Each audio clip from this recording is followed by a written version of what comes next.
Sent to transport to the wrong person. Here's how to reverse it with MTN mobile money.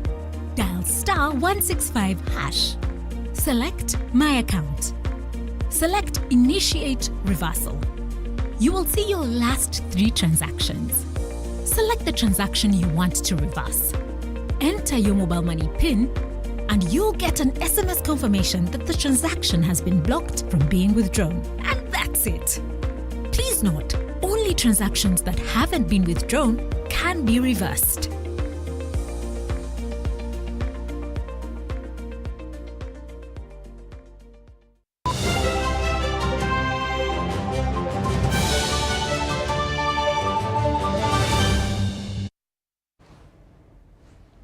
Welcome to News Tonight. I am Rhoda Ngonzi on Sign Language and Elizabeth Nakakuni. Let us dig into it. Dr. Kenneth Omona Olusegun has today officially handed over office to the new Principal Private Secretary to His Excellence the President, Ms. Gloria Asio. Dr. Omona was appointed Minister of State for Northern Uganda by President Museveni in a cabinet reshuffle he made last week, where he also appointed Ms. Asio as the new PPS. The handover ceremony took place at the office of the President in Kampala. The Secretary to the Office of the President, Hajunis Kakande, who represented the Minister for Presidency, Honorable Babidi Babalanda, thanked Dr. Mona for the job well done. Haj Kakande said Dr. Mona was lucky because he has been able to get another appointment from President Museveni, describing it as a vote of confidence by the President to his former PPS.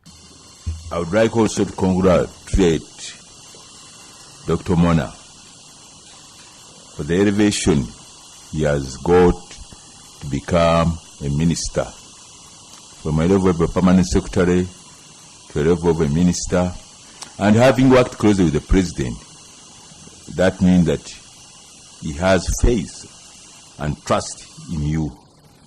Kakande also advised the new PPS to have empathy for Ugandans and put emphasis on teamwork, saying that once she does that, her work will be executed very easily.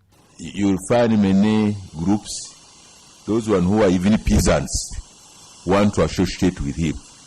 And you as a PPS, you have to contain all these, flowing from the big person to the lowest in this country.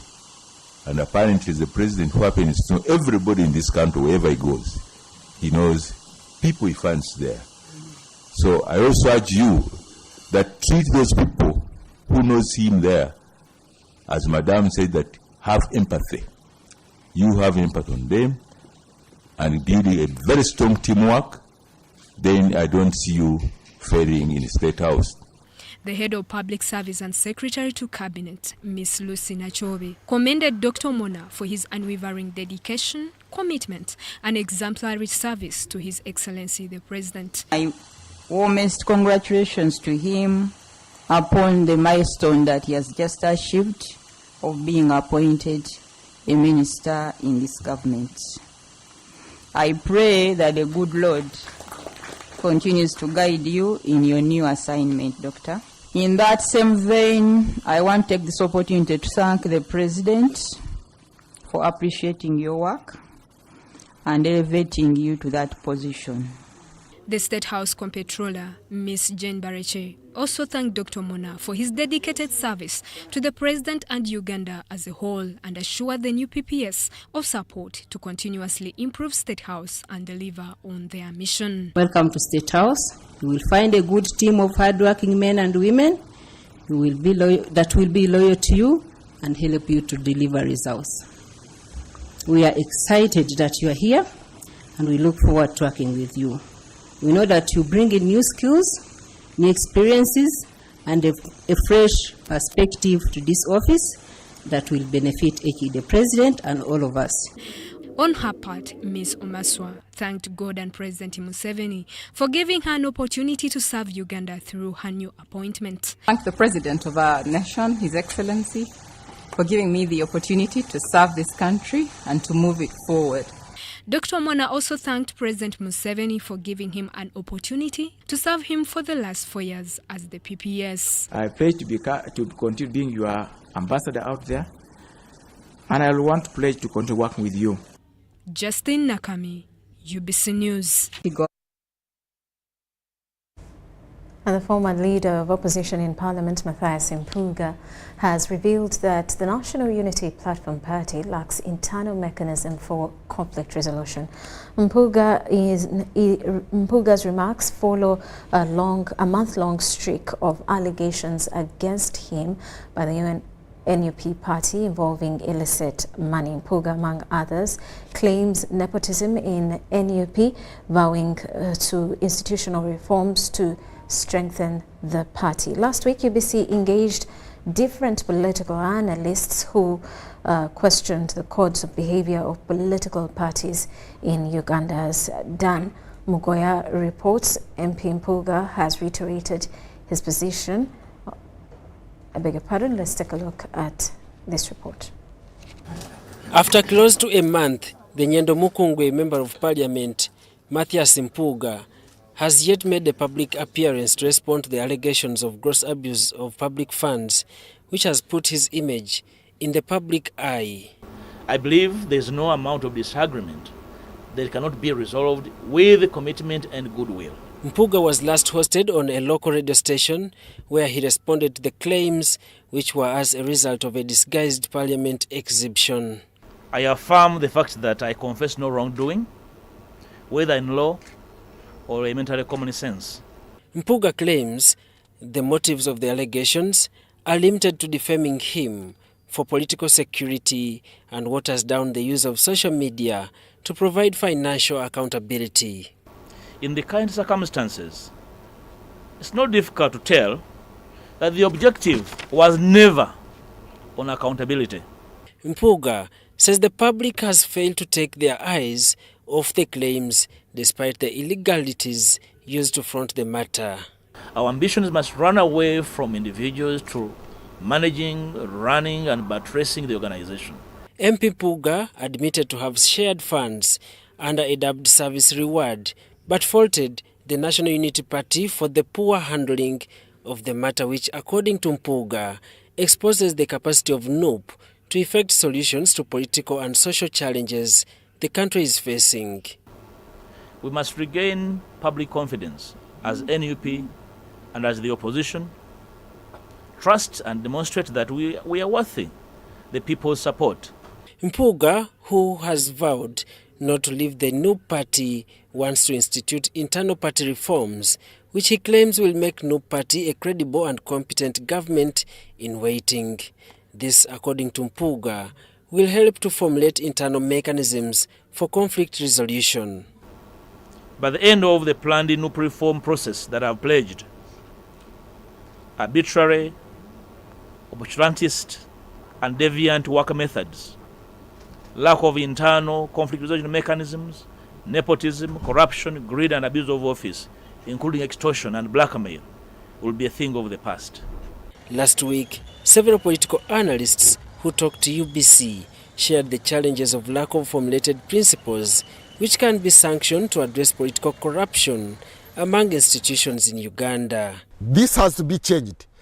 And political leadership in this country, both in political parties and elsewhere, should make sure that we develop norms of behavior or codes of behavior commensurate with principal values of this country. Mpuga's press conference held at Parliament of Uganda cements a stalemate position as the three-time Member of Parliament threatens not to give up the position of the Parliamentary Commissioner as requested by the No Party. I will be unveiling to the public what next in the coming weeks, and I will share with the NUP membership and changing forces. Daniel Mugoya, Gloria Gutabinji, UBC News. Now, Minister for Defence and Veteran Affairs Jacob Oboth has appealed to the Parliamentary Committee on Defence and Internal Affairs to engage the Ministry of Finance to release money meant for salary enhancement for retiring officers. While presenting their ministerial policy statement in the budget co-curricular paper for financial year 2024-25, Oboth said the ministry has a shortfall of 962 billion shillings in the area of wages. Officials from the Ministry of Defence and Veteran Affairs have appeared before the Committee on Defence to present their ministerial policy statement for the financial year 2023-2024 and budget co-circular for 2024-2025. The ministry has been allocated 3.8 trillion shillings of the total amount required of 7.8 trillion, leaving a shortfall of 4 trillion shillings. While presenting the ministerial statement to members of the committee, the Permanent Secretary, Ministry of Defence, Rosette Biengoma, said their budget estimate on wage is 1.5 trillion shillings without salary enhancement, which she says is inadequate. Because this is this year's budget on wage, so we are assuming that we are not going to recruit, which is impossible. Therefore, we have the details on the side of how much we would need, like for recruitment, how much we would need for enhancement, and this comes actually to 962 billion shillings shortfall in that specific area. The ministry in the area of pension and gratuity spent 90.9% of the total sum given. This low spending is attributed to pending retirees. The Minister for Defence, Jacob Oboth, says they are retaining a huge number of officers whose retirement is due, but their retirement remains pending due to inadequate finances for their retirement packages. They can help us with the Minister of Finance to find this as a priority number one here, and put this money for us in this next financial year. Ago, when Cabinet sat, a new decision was made, directing finance and public service to leave all other things and give this salary enhancement. So I want the issue of spending money on Uganda air cargo by UPDF was another matter of contention. Audited reports indicate that 400 million was spent every month on chartered air cargo. However, the Defence Minister Oboth said government is yet to learn how to do business. 400 million on charter, because these are like two rotational trips. Yes. And so times 12. That is about 4.8 billion. Okay. How much would the general require? Would tell us, if you give me this, I would be able to provide this or to generate this. To have your own aircraft that you can charter it. Yes or no? Positive. Yes. Okay. Yes. Okay, thank you, Honorable. Learn how to do business. And as a ministry, we've exposed to you that we spent 4.8 billion. And if you look at it in 10 years, the cost of acquiring your own aircraft would be cheaper than hiring. The report faults the ministry for not prioritizing research and development contrary to a worldwide practice of military. As underfunded sometimes, but maybe it also shows the way you come out with it. It's like you are shy about it. It's like you are not bold. It should be your top priority. And this is not something that you should budget as classified. No. In other jurisdictions, research and development comes after, human research and development. Top.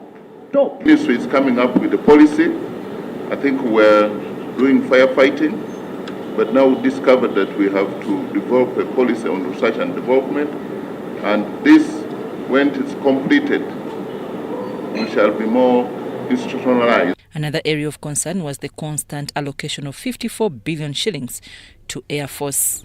I'm Navka Farida and Gloria Gwitabinji in Kampala. The Permanent Secretary, Ministry of Water and Environment, Fred Okot-Okidi, has emphasized the urgent need for implementing early warning systems, highlighting their critical importance amidst Uganda's current challenges with climatic shocks such as floods, landslides, and droughts. He made these remarks during an interministerial engagement organized by Uganda Red Cross Society on water at the heart of climate action under the theme Early Warnings for All initiative. Uganda has been identified as one of the first 13 countries globally with high vulnerability to climatic shocks, including floods, landslides, and drought, among others. Tragically, these disasters have led to sudden deaths among communities, often due to lack of awareness about warning signs. It is designed to help avert the impact of a disaster, but most important, long-term, to prepare the community to respond and prepare for such disasters.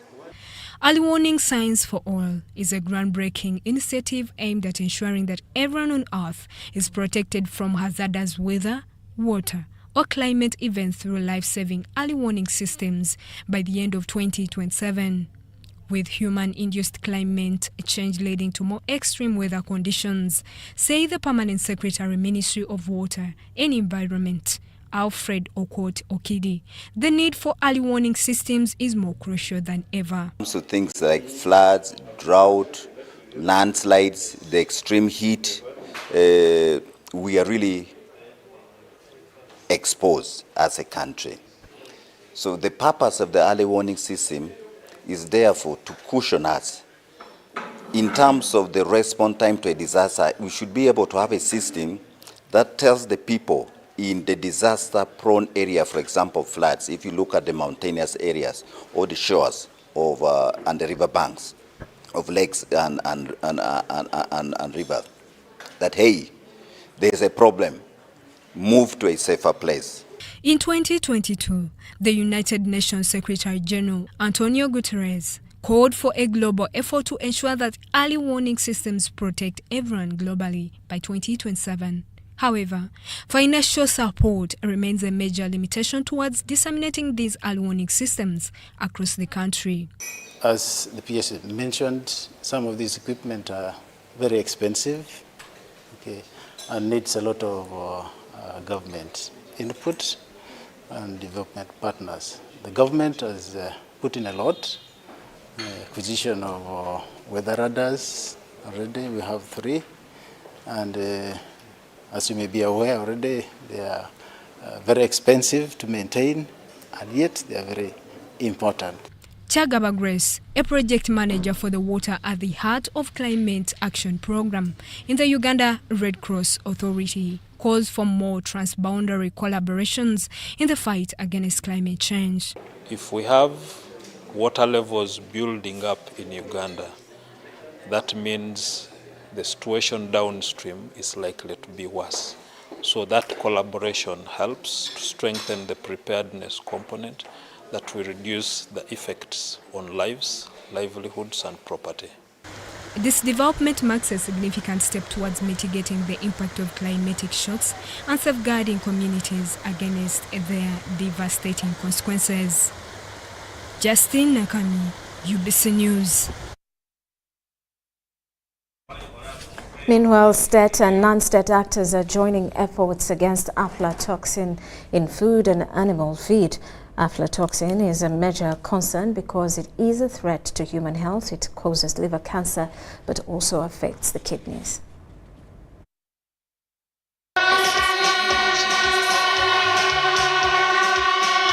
This was the launch of the Joint Advocacy for Aflatoxin Control in Uganda at the National Resources Research Institute at Namulonge. The Commissioner for Crop Inspection and Certification in the Ministry of Agriculture, Animal Industry and Fisheries, Paul Mwambu, represented Minister Frank Tumwebaze. When you look at the predisposing factors for aflatoxins to occur, it starts from sometimes issues with the soil, with the stress related to limited moisture when the crop is still growing, the time of harvesting, the method of harvesting, storage, and then without drying to the required moisture content. All these are predisposing factors for us in the tropics, and Uganda is one of them. Uganda is not sleeping. The people of Uganda are not sleeping. If you're out there and you're sleeping, this campaign is saying, please wake up. We must get aflatoxin out of our food and out of our feed. It is everybody's responsibility because you'll end up eating the food anyway. So the gist of the matter is joining our hands, leveraging on every person's abilities, and then we consolidate our efforts. But also the civic consciousness among the people of Uganda. Government is also in the process of establishing an authority to deal with issues of food safety. To regulate the 4 key areas: food safety, plant health, aspects of animal health, and agricultural chemicals. The intention is basically to ensure that we have safe food produced for Ugandans to consume, but also safe food for us to access markets. Aflatoxin in food and animal feed is a big concern since it threatens human health, animal health, but also affects trade.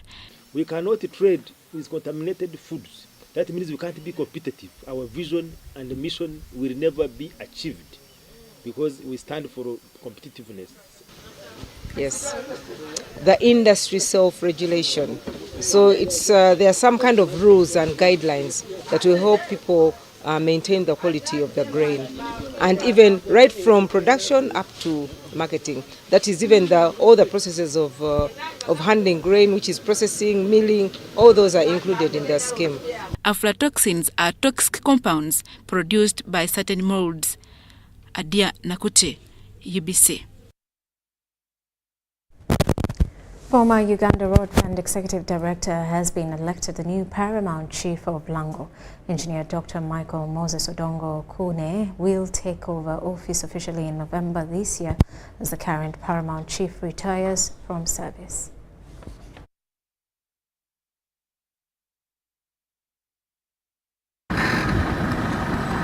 Geoffrey Ochen, the LC5 chairperson of Molata district, in the company of his party president Jim McKenna and colleague chairpersons, were temporarily blocked by police in Molatar from accessing the police station. Because chairperson LC5 listen. Police claimed the number was too big for a statement recording. We shall select a few. The remaining can wait. After a few minutes of negotiation with the OC station Kenneth Masete, the district chairperson was allowed in with a few members while other leaders were asked to wait from outside. Ochen was responding to the police summon for a statement he made on the 4th of this month, accusing the Army under Fisheries Protection Unit in Molata district for the continued killing of civilians in the Leigo. So we believe that he has better information than police. That's why he was summoned. So we were surprised to see him move with such a huge convoy. That's why it was something which was uncalled for. So we believe in his statement, it is going to widen our scope of investigation. So we demanded that before we record any statement, we need a GEF or any file recorded. And for that, they appreciated and then opened a GEF of 03 of 2024 upon pressure. After the statement recording, the team led by Jima Kena moved to Pangani A village, Chigondo Parish, Namasale sub-county. Here, the family has lost 3 children. Sarah says her firstborn child was killed in the lake in 2017. Another child was again murdered in 2019. And on 2nd March of this year, another son was discovered in the lake with a broken neck.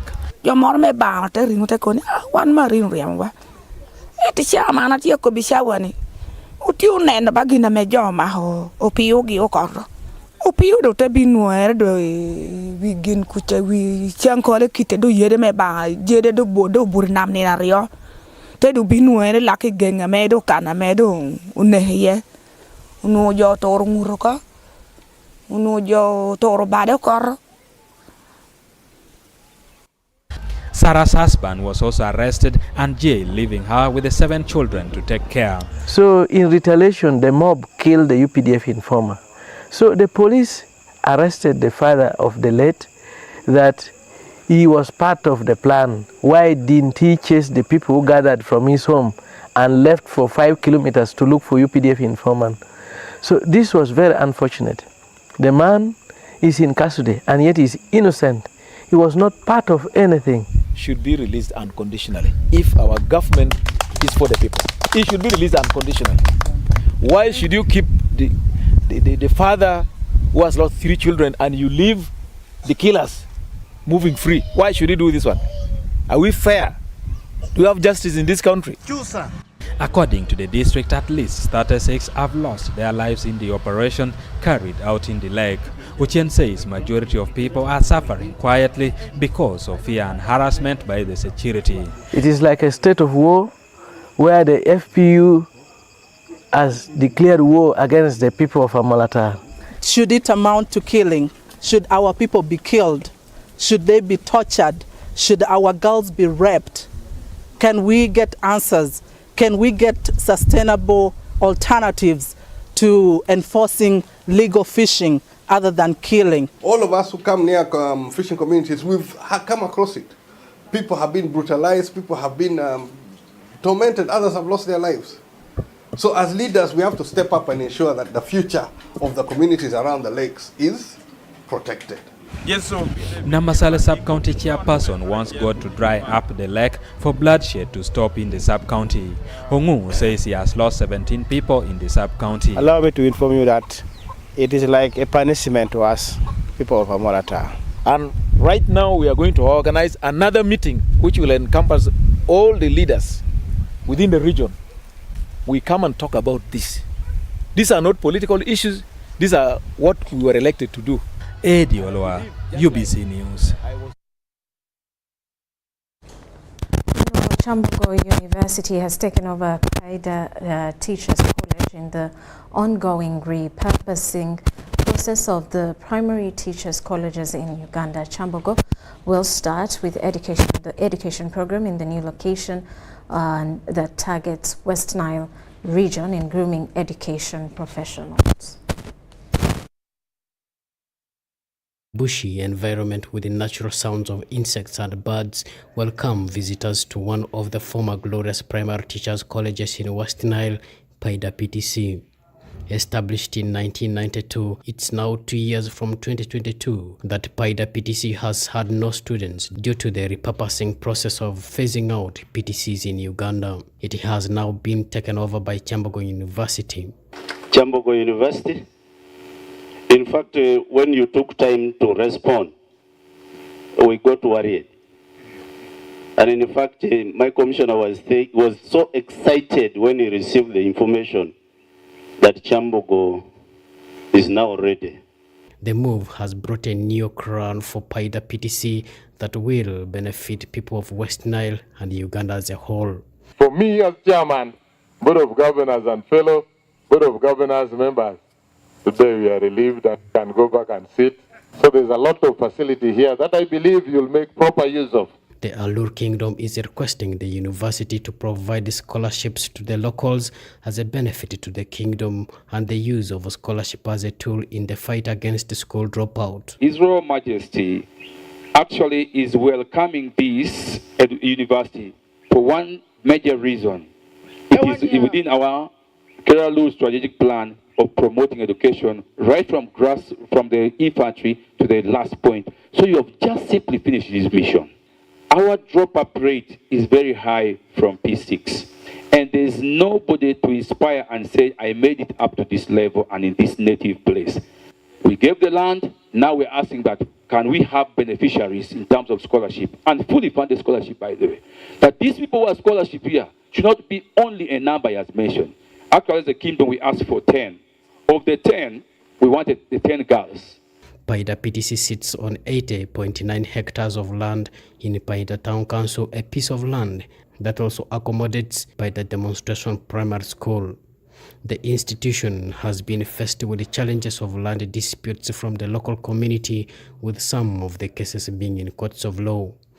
The land, as it is vast like that, it was encouraged some time back before I came here. So there are some permanent houses there. The problem reached the court. We defeated the encroachers. Still the challenge, some people after seeing that the college was repurposed. They didn't understand. They thought, college has gone. As I speak, we have a case in court. Local leaders of Greater Nebi expressed gratitude upon the inception of a university institution on Alur land.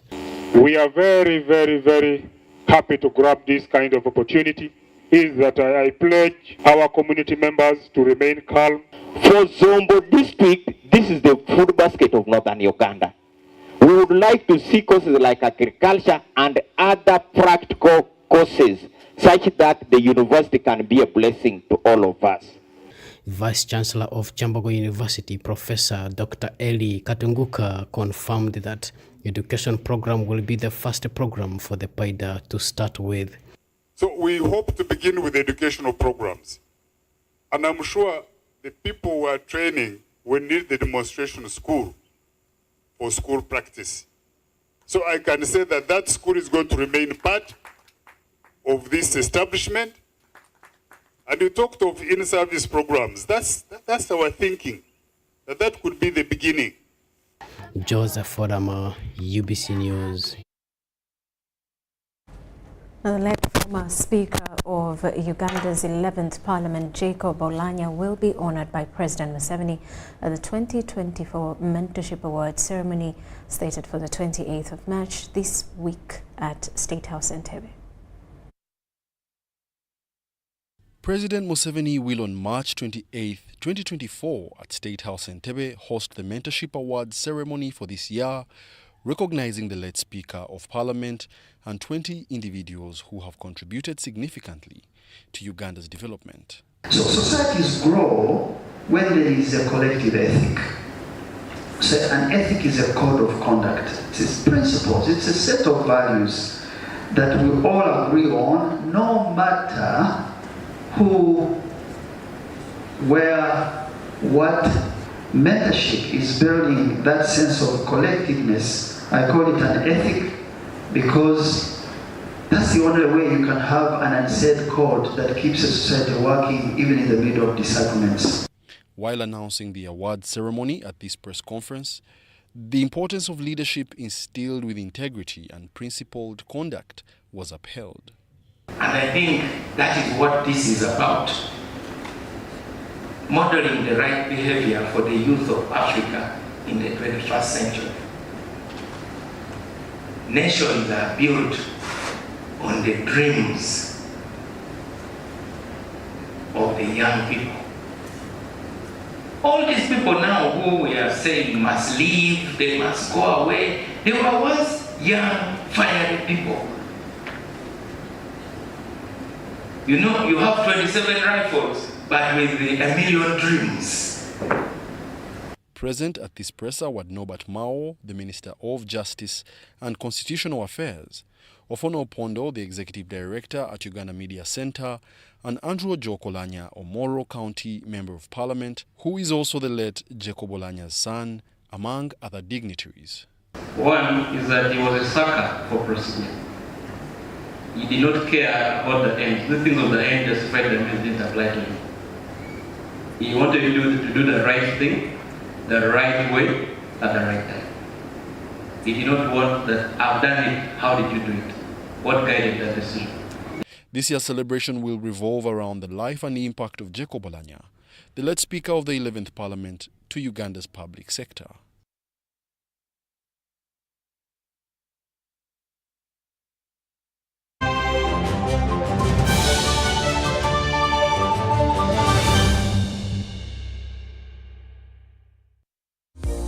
Set to transport to the wrong person. Here's how to reverse it with MTN Mobile Money. Dial *165#. Select My Account. Select Initiate Reversal. You will see your last 3 transactions. Select the transaction you want to reverse. Enter your mobile money PIN and you'll get an SMS confirmation that the transaction has been blocked from being withdrawn. And that's it. Please note, only transactions that haven't been withdrawn can be reversed.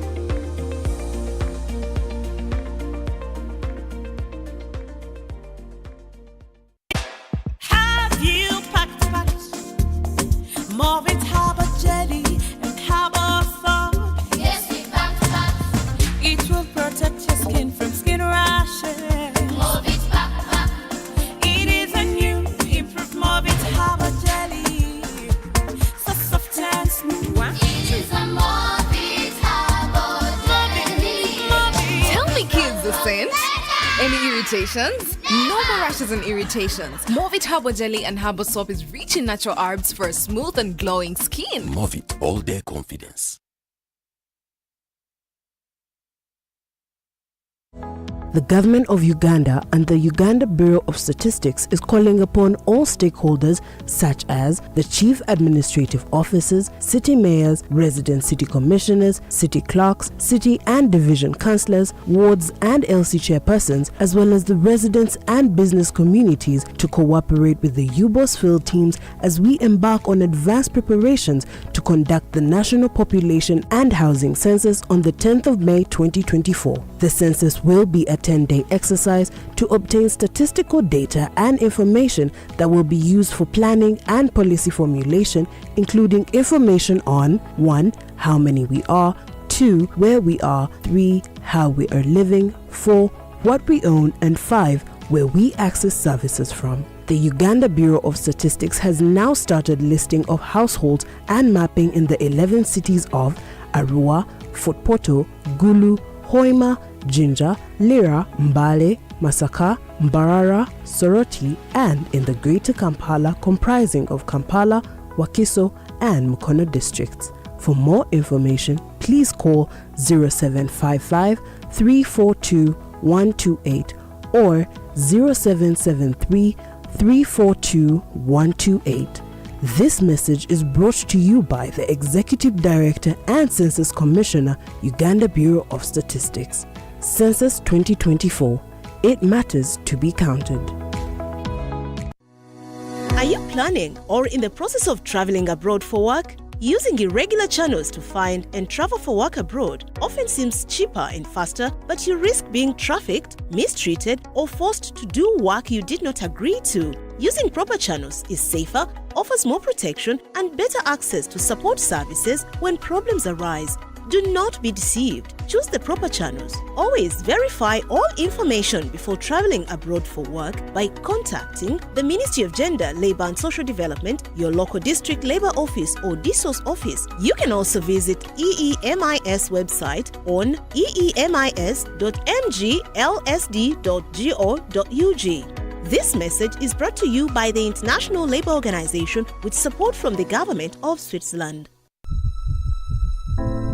TB kills approximately 30 people daily, and 247 Ugandans fall ill of TB disease every day.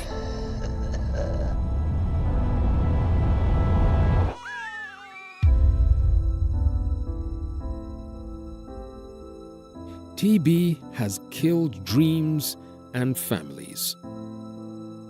We all deserve a chance in life to hustle, smile. We all deserve a chance to dream and be the best version of ourselves. It is preventable and curable. know your status. TB testing, treatment, and all TB-related services are free in all government hospitals and accredited private health centers.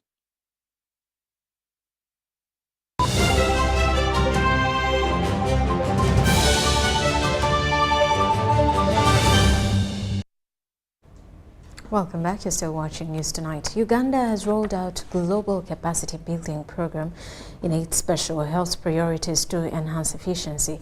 The healthcare quality improvement arrangement is funded by the UK National Health Services. It is geared towards research to better health services. The fund is worth £240,000. The health grants from the National Health Services of the United Kingdom have been distributed to critical health areas which warranty complementary services from non-state actors. The grants are being managed by THET Uganda, a health innovation platform. The key priority that came up was improving maternal and newborn health. Because our neonatal health indicators are quite poor. So that was a focus that was highlighted. And the target facilities were Hoima Regional Referral Hospital. And I'm happy that we were able to get 1 grant funded for building capacity of local government managers in leadership and management, and then the rest of the grants are really focused on maternal and newborn health. Some notable grant projects include the Emergency Obstetric and Newborn Care Project and the Clinical Cardiac MRI Services Software Project in the Kampala region. We got a grant from THET Uganda to improve diagnosis of heart disease in the country, and what it's meant to do is to improve access to cardiac MRI scanning. Cardiac MRI scanning is the most advanced way of scanning for heart disease, and it improves the way we doctors look at heart disease, diagnose heart disease, and manage heart disease. And in that way, it improves the outcome of patients that are suffering from heart disease. Ugandan health institutions are identified in the implementation of these arrangements. However, such programs are challenged with poor coordination, which affects sustainability. This is an area where we have so much wastage, and we need to address it. What causes this? Many times it is poor planning, because there is pressure to say maybe there has been a donor or the government has given money. It is easier to procure because you just put in a procurement and you supply the equipment. But training takes time, and also many times the government is not funding the maintenance. Health experts want to leverage on the global capacity building program to bridge the knowledge gap, especially among the local health providers at the district level. It's going to train them, and it's something that we are going to assess. That is what we call task shifting. We are looking at this super specialized skill being task shifted to the healthcare workers who on a daily are the ones handling these premature babies.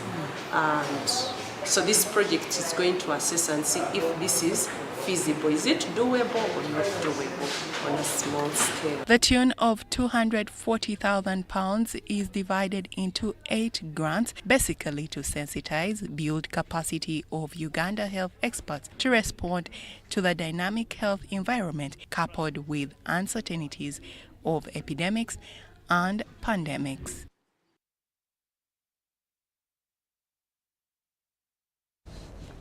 Meanwhile, Uganda is set to host the 3rd Congress on Water and Sanitation from 16th February till the 22nd of February 2025. Chairman Water and Sanitation, Dr. Silva Mugisha, has emphasized the significance of this opportunity. National Water and Sewage Corporation Executive Director Engineer Dr. Silva Mugisha has highlighted Uganda's successful track record in hosting such events, citing the previous Congress held in 2019. We are going to be hosting the third Congress, Afwasa Congress, in Uganda from 16th to 20th of February 2025. This is a very important opportunity for us as National Water, as Uganda, because we shall be hosting this Congress for the third time in Uganda. We have a website, it's www.visas.immigrations.go.ug. You can apply for your visa from the comfort of your bedroom or in your office, and within 48 hours, unless otherwise, the visa will be granted. Despite challenges posed by the COVID-19 pandemic, Uganda has been recognized for its ability to host international conferences effectively. They were looking for a country which has hosted congresses very successfully, and they found out that Uganda was one of the countries where Afwasa congresses had been hosted successfully. And therefore, the choice fell on Uganda to host the next Congress. The decision to host the Congress in Uganda follows a thorough evaluation by African Water and Sanitation Association, considering Uganda's past success and readiness to host such a prestigious event.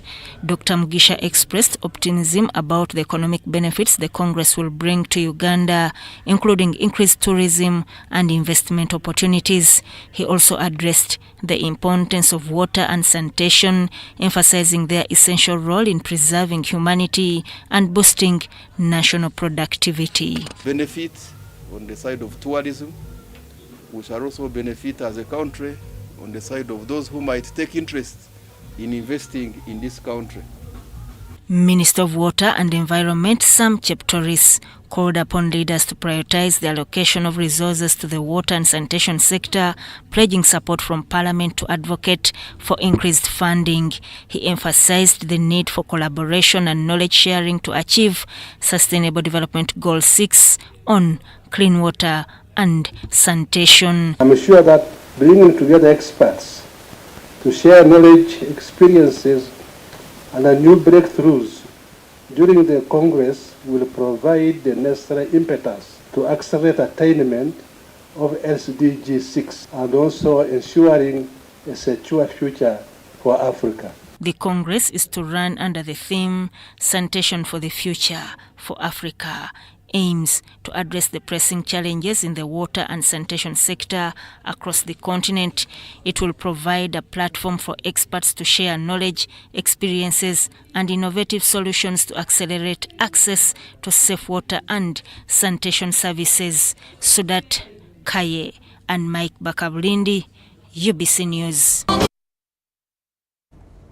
Members of the Patriotic League of Uganda, Boda Boda initiative, have expressed gratitude to President Museveni for the recent consideration of 3 of their top leaders, General Muhoozi Kainerugaba, Balaam Byarugahara, and Lilian Abba, to key government appointments. During a media brief held at Box Club, Nakulavye, the members led by Roger Swamutanda described the elevation of their leaders as a sign of trust in the league.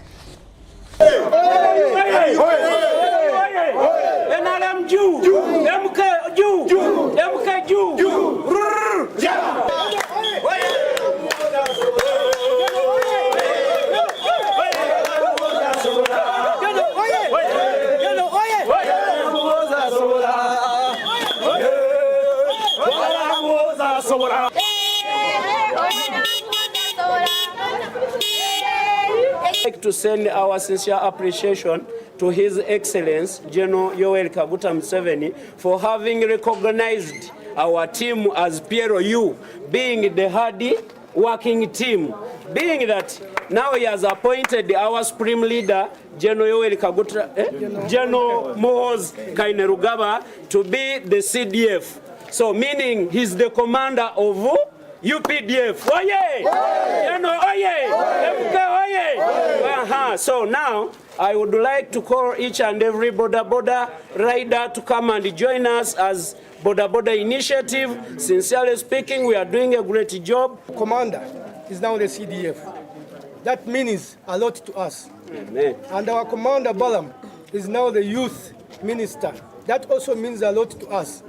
Because this country dominates almost 85% of the youth. I call upon all the ladies around Uganda to come and join us. I call upon the young women around Uganda to come and join us, because what we are doing right now is what we need in front of us.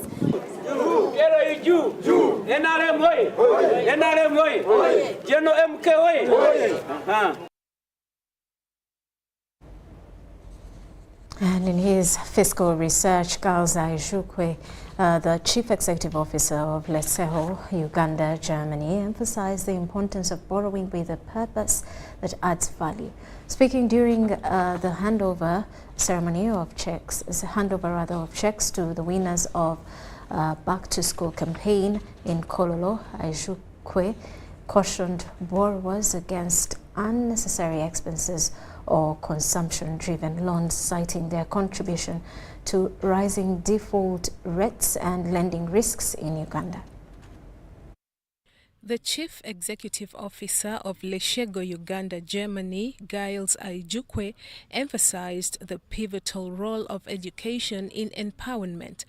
As a microfinance institution in financial services, Leigo values interventions in education for their profound impact on the lives of many families. So we believe in supporting families to educate their children so that they give them a hand up. With education, the sky becomes the limit.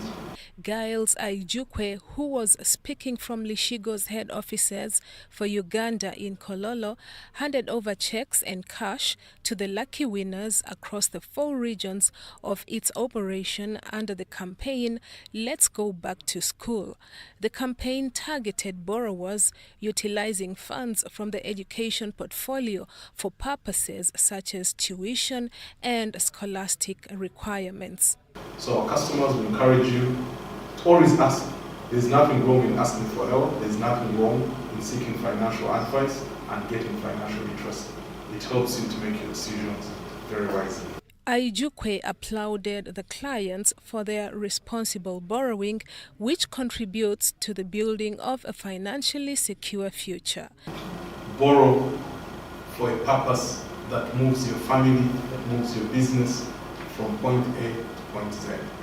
Because the rate at which there is debt in Uganda, because of the availability of debt, is getting worrying as well. If we don't deliberately win the financial services space, encourage our borrowers to borrow responsibly, 10 years from now, we could be in a bigger problem than we are in today. The winners from all regions expressed gratitude to Leigo for the financial boost, stating their intentions to invest the money in their children's education and businesses. I'm very happy to have won this 500,000. 100,000, I'm excited. I encourage a lot more people to get the same kind of opportunity. We know also me, and I was a couple laptop while university. According to Roger Mugisha, head of corporate affairs at Leigo, Uganda, and Dennis Mbika, head of sales, marketing and channels, Leigo's commitment to financial responsibility reflects its ethos and dedication to shaping futures through education.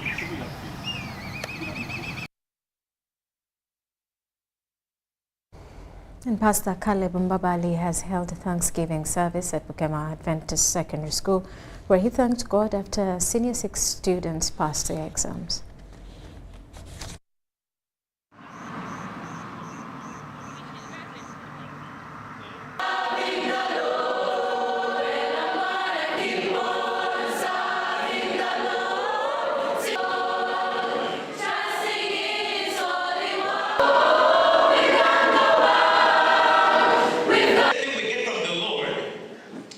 Compound.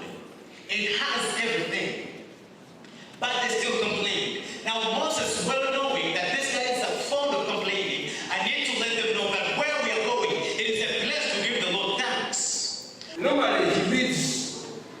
the students' minds and preaches accordingly. Don't despair. Young people, don't despair. You can still make it. Even when you go to one principal pass, appreciate and thank God, but you still can work out and you get to the course of your choice.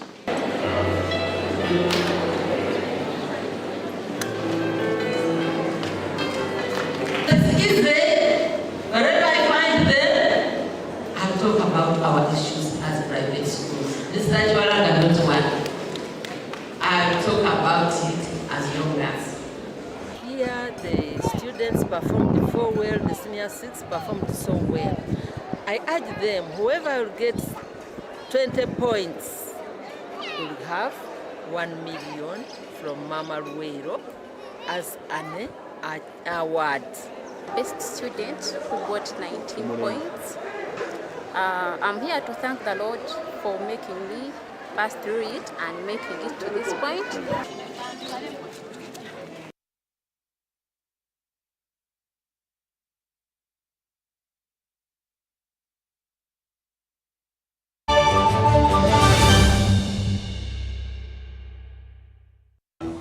Fred!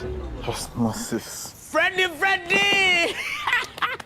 Fred Dollar, my boss, CEO Inojo, the general of generals, the conqueror of conquerors, the first and the final, the sky above the skies, the promised land, the terms and the conditions, the international king crocodile, the source of the Osmosis. Nile. I don't have money today. Just take a polite loan of 200k to stock my shop.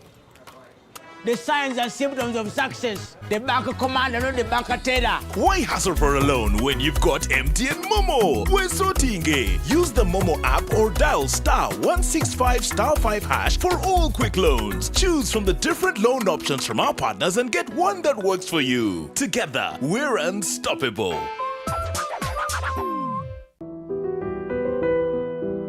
Busitema University informs the general public and all its students who qualified for conferment of degrees and award of diplomas and certificates that the university will hold its 14th graduation ceremony on Thursday, 28th March 2024. The function will start at 8 a.m. at Busitema campus in Busia district. The provisional graduation list is available on the university website www.busitema.ac.ug. This graduation ceremony will be broadcast live on UBC TV starting at 10 a.m.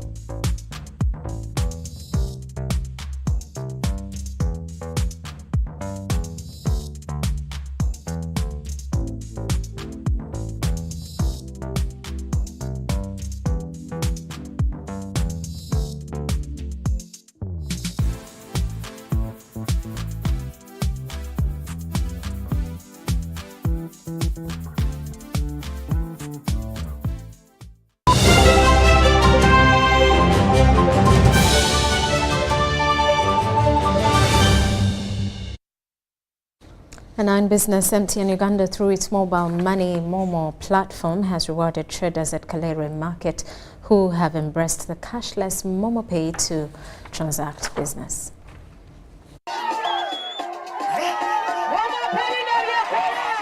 On this year's Women's Day Eve, MTN Uganda, through its mobile money Momo platform, initiated a project to attract Kalere Market vendors into the cashless mode through Momo payments.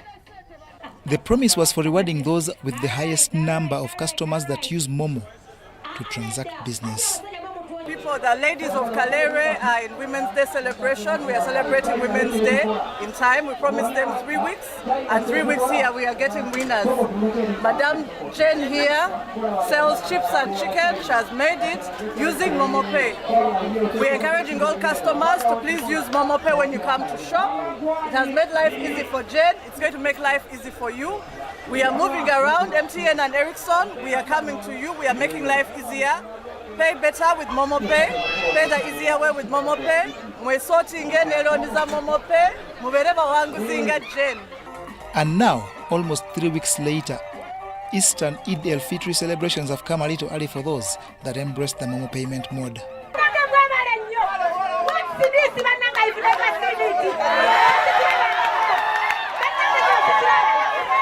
The 5 winners were Lamula Naloiso, who got 500,000 Uganda shillings, Fatima Namutosi, who took 1 million Uganda shillings, Aisha Nachigozi with 1.5 million Uganda shillings, Jen Musoke received 3 million Uganda shillings, and the grand winner Sarah Mobiru was given 4 million Uganda shillings. I'm very happy, Erickson, Mama Pe, thank you very much.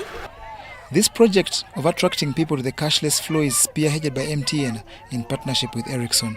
And the reason is we wanted the ladies to uplift the ladies financially and to show that we can work together as a team.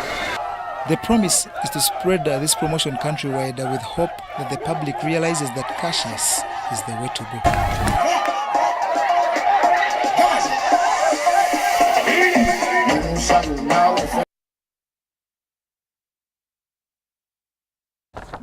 What a joy for her. Now, the Managing Director of Housing Finance Bank, Michael Mugabe, has emphasized the role of collaboration in fostering economic growth and development. Mugabe made the remarks during a meeting with partners, customers and staff members here in Kampala. Registered in our name. Housing Finance Bank's MD Michael Mugabe has stressed the importance of collaboration, drawing comparisons to successful organizations in various industries. So as Housing Finance Bank, we are here to share with customers out there, with the different partners that have strength and expertise into the vehicle and asset financing. To get a good appreciation of the products and the solutions that we have in the vehicle and asset financing space.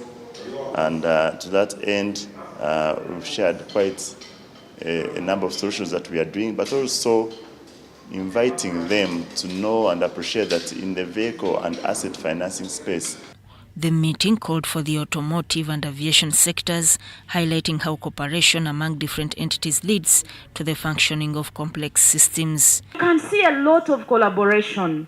You look at the air industry, aviation, the engines, I'm told, are done by a different, company that does the other.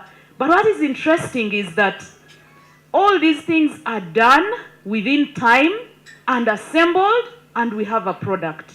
So collaboration is very key. And for us at Housing Finance Bank, that is why we have invited you, because we know that you have what we do not have, and we have what you do not have.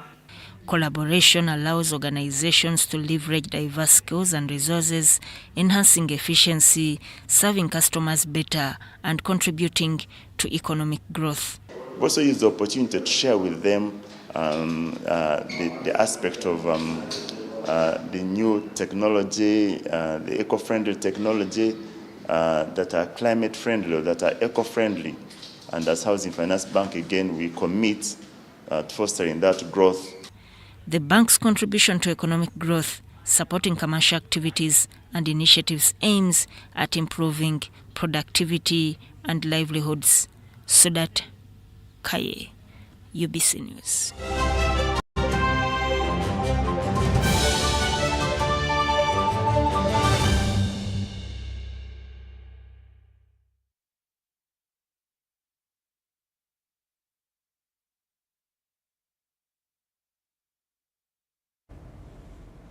And in the world of sports, the Gators Swim Club's contingent of 9 athletes comprising 7 boys and 2 girls clinched gold medals in South Africa at a Level 3 championship. Meanwhile, in football, the Ugandan Cranes are to play Ghana in an international friendly tonight.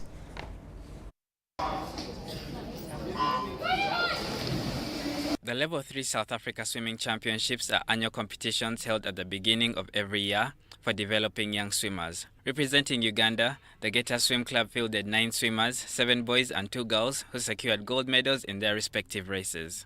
The standout performance came from the boys' age category of 11-12 years relay team, which earned gold in the medley relay and silver in the freestyle relay. Among the top individual performers was Abdul, who emerged as one of the leading medalists with gold in the 100-meter freestyle, 50-meter backstroke, and the 50-meter breaststroke, along with a bronze medal in the 50-meter freestyle. Ethan Sengoba claimed gold in the 50-meter freestyle event with a time of 26.47. Wow! Yes! In football news, the Uganda Cranes, who suffered a defeat in their first friendly match of the year against Comoros by 4-0, will have a chance to redeem themselves as they face Ghana at 7 p.m. local time tonight in Morocco. Mashamira Victor, UBC News. And that does it for News Tonight. Thank you for sticking with us throughout the hour. Elizabeth Nakakoni on sign language. I am Rhoda Ngonzi. We'll leave you with the weather update. Welcome once again to our daily weather forecast from the Uganda National Meteorological Authority. I'm Jasper Ainebyuna. The wet season is here, and therefore we advise the farmers to keep planting the crops that they are supposed to plant during this very period. And for the satellite analysis today, the rain belt from the south has pushed towards our country, and that's the reason for the wet activities, especially around Kigezi Highland, western parts of the country, and also some parts of West Nile. For tomorrow morning, we are anticipating light thunder rains across Kampala, Masaka, where the rest light rains will be expected. Eastern parts of the country, the same conditions are likely to prevail, where we shall see Jinja with light rains, Toro light rains, and in Soti, Patikau, the conditions will be expected.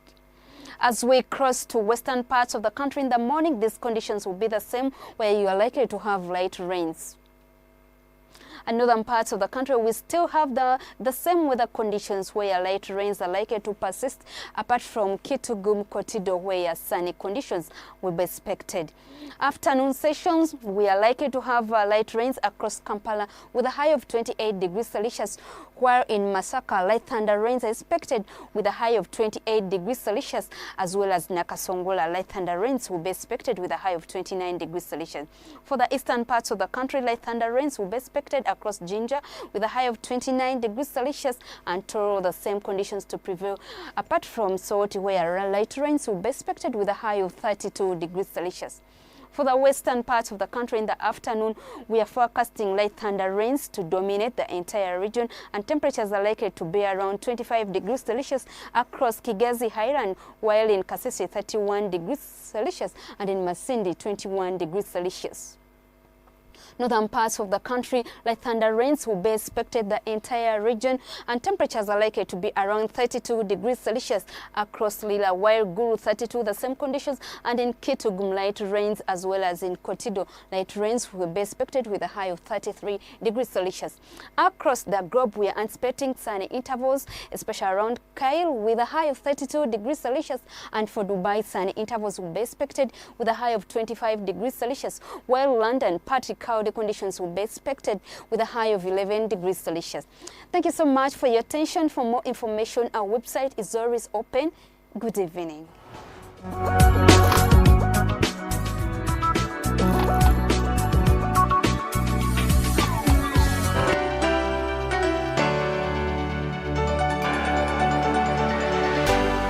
UBC, inspiring Uganda.